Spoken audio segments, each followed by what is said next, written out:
ಕಾಣಿಸ್ತಾ ಇದೆ. ನಾವು ಒಂದು ಸೇರಿದ್ದು ಒಂದು ಉಪವನ ಸೊಬಗಾಗಿ ಕಾಣಿಸ್ತಾ ಇದೆ. ಮಾತ್ರವಲ್ಲ, ಅದು ಅತ್ತ ದೃಷ್ಟಿಯನ್ನು ಹಾಯಿಸಿದೆ ಅಂತಾದ್ರೆ ಏನು ವಿಶೇಷತೆಗಳು, ಆಕಾಶಕ್ಕೆ ಮುತ್ತನ್ನು ಕೊಡ್ತಾ ಇರುವಂತಹ ಗುಡಿ ಗೋಪುರಗಳು ನಮ್ಮ ಕಣ್ಗಳಿಗೆ ಕಾಣಿಸ್ತಾ ಇದೆ. ಮಾತ್ರವಲ್ಲ, ಅದರಲ್ಲಿ ವಿಶೇಷತೆಗಳನ್ನು ಗಮನಿಸುವುದಕ್ಕೆ ಸಾಧ್ಯತೆ ಇದೆ. ಅರಮನೆ, ಉಪವನ, ಮೃಗ, ಪಕ್ಷಿಗಳು ಎಲ್ಲವೂ ಕೂಡ ನಿರ್ಜೀವವಾಗಿ ಕಂಡರೂ ಕೂಡ ಸಜೀವವಾಗಿ ಎನ್ನುವ ಹಾಗೆ ಭಾಸವಾಗುತ್ತಾ ಇದೆ. ಹಾಗಿದ್ರೆ ಇದು ಯಾವ ಪುರ, ಇದು ನಾಡುತ್ತಿರುವವರು ಯಾರು ಎನ್ನುವ ಹಾಗೆ ಸೂಕ್ಷ್ಮವಾಗಿ ನಾವು ಗಮನಿಸ್ತಾ ಇದ್ದೇವೆ ಅಂತಾದ್ರೆ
ಅದರಲ್ಲಿ ಏನೋ ಬರೆಯಲ್ಪಟ್ಟಿದೆಯಲ್ಲ, ಇದು ಸ್ತ್ರೀ ರಾಜ್ಯ, ಇಲ್ಲಿ ಸ್ತ್ರೀಯರ ಆಳ್ವಿಕೆ ನಡೆಯುತ್ತಾ ಇದೆ.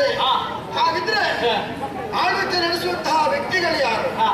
ಅವಳೇ ಶಶಿಪ್ರಭಾ ದೇವಿ ಅಂತ ಒಳ್ಳೆ ಬಂದಿದ್ದಾರಲ್ಲ. ಇಲ್ಲಿ ಸ್ತ್ರೀಯರಿಗೆಲ್ಲದೆ ಪುರುಷರೆಂಬುವರಿಗೆ ಪ್ರವೇಶವಿಲ್ಲ, ಸ್ತ್ರೀಯರಿಗೆ ಮುಕ್ತ ಪ್ರವೇಶ. ಆದ್ರೆ ಆ ಶಶಿಪ್ರಭೆಯ ವಿಶೇಷತೆ ಏನು? ಮಹಾಮಾತೆಯಾದಂತಹ ಕಾಳಿಕಾ ಮಾತೆಯನ್ನು ಪ್ರತ್ಯಕ್ಷೀಕರಿಸಿಕೊಳ್ಳುವ ಮೂಲಕ ವಿಶೇಷವಾದಂತಹ ವರಹಮಾಲಿಕೆಯನ್ನು ಪಡೆದುಕೊಂಡಿದ್ದಾಳಂತೆ.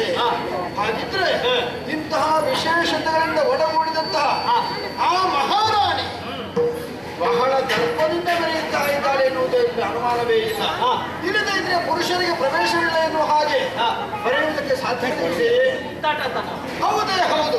ಹಾಗಿದ್ರೆ ಇಷ್ಟು ನಾಡನ್ನು ನಾವು ಪ್ರವೇಶ ಮಾಡಿದ್ದೇವೆ, ಇಂತಹ ಒಂದು ಸ್ತ್ರೀರಾಜ್ಯ ಎನ್ನುವುದು ನಮಗೆ ಸಿಕ್ಕಿದ್ದಿಲ್ಲ. ಅಣ್ಣ, ಕೆಲಸ ಮಾಡು. ಏನು ಪುರುಷರಿಗೆ ಪ್ರವೇಶ ಇಲ್ಲ ಅಂತ ಬರ್ತಿದ್ದಾರಲ್ಲ, ನೋಡಿದೆವು. ಯಾಕೆ ನಾವು ಹಿಂದೆ ಹೋಗುವ ಪ್ರಶ್ನೆ ಇಲ್ಲ. ಏನಿದ್ರು ಇಲ್ಲಿ ಏನಾಗುತ್ತಾ ಇದೆ, ಇವರ ಸ್ವಭಾವ ಏನು, ಗುಣ ಏನು ಎನ್ನುವುದನ್ನು ನಾವು ತಿಳಿಯಲೇಬೇಕು. ಅದಕ್ಕಾಗಿ ಅವರನ್ನು ನಮ್ಮತ್ತ ಗಮನ ಸೆಳೆಯುವ ಹಾಗೆ ಮಾಡಬೇಕು ಅಂತಾದ್ರೆ ಒಂದೇ ಒಂದು ಉಪಾಯ. ಸೇರಿಕೊಂಡಿದ್ದೇವೆ ಉಪವನವನ್ನು, ಮೊದಲಾಗಿ ಉಪವನವನ್ನು ಹಾಳುಗೆಡಬೋಣ. ಆ ಸಂದರ್ಭದಲ್ಲಿ ನಮ್ಮನ್ನು ಪ್ರಶ್ನಿಸುವುದಕ್ಕೆ ಯಾರಾದರೂ ಬಂದ್ರೆ ಆಮೇಲೆ ನಾವು ಏನೆನ್ನುವುದನ್ನು ತೋರಿಸಿಕೊಡ್ಬೇಕು ಅಲ್ವಾ? ಹಾಳು ಮಾಡು